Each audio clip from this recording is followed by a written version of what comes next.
بسم الله الرحمن الرحيم.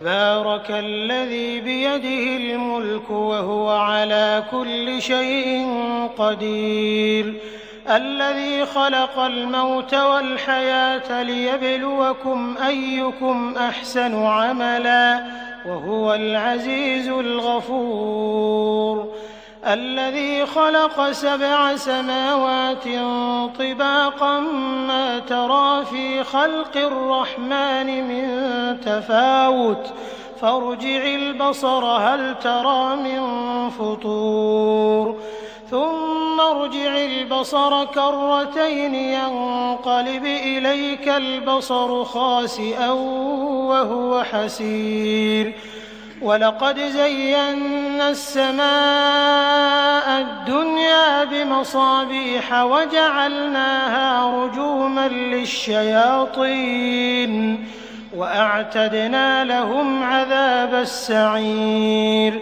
وللذين كفروا بربهم عذاب جهنم وبئس المصير.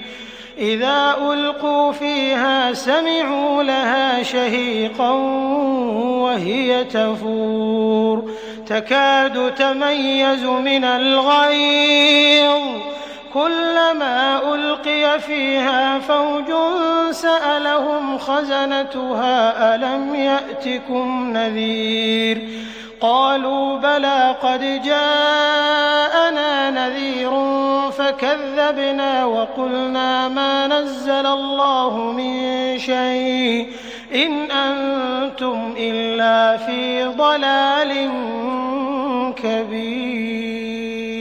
وقالوا لو كنا نسمع أو نعقل ما كنا في أصحاب السعير، فاعترفوا بذنبهم فسحقا لأصحاب السعير.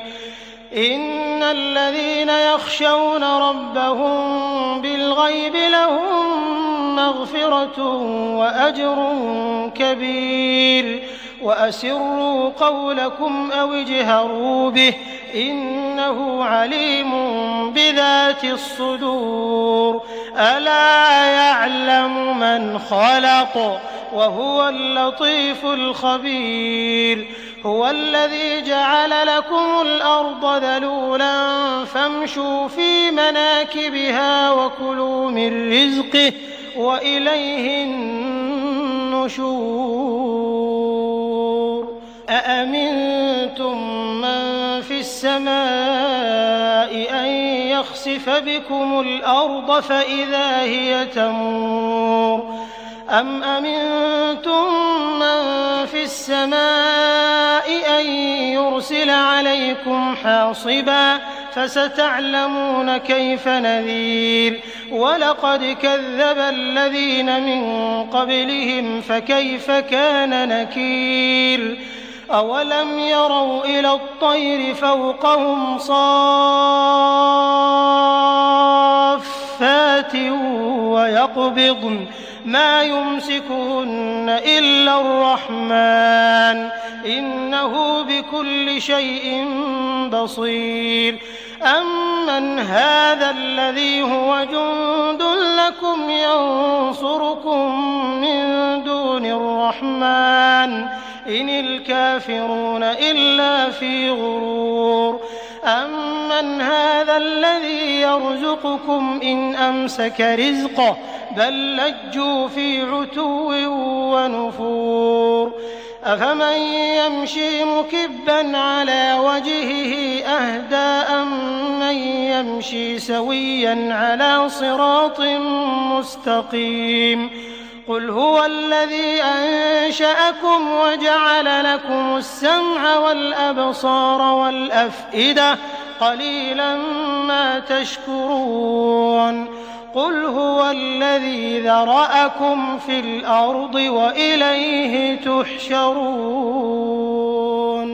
ويقولون متى هذا الوعد إن كنتم صادقين. قل إنما العلم عند الله وإنما أنا نذير مبين. فلما رأوه زلفى بغتة سيئت وجوه الذين كفروا وقيل هذا الذي كنتم به تدعون قل أرأيتم إن أهلكني الله ومن معي أو رحمنا فمن يجير الكافرين من عذاب أليم قل هو الرحمن آمنا به وعليه توكلنا فستعلمون من هو في ضلال مبين قل أرأيتم إن أصبح ماؤكم غورا فمن يأتيكم بماء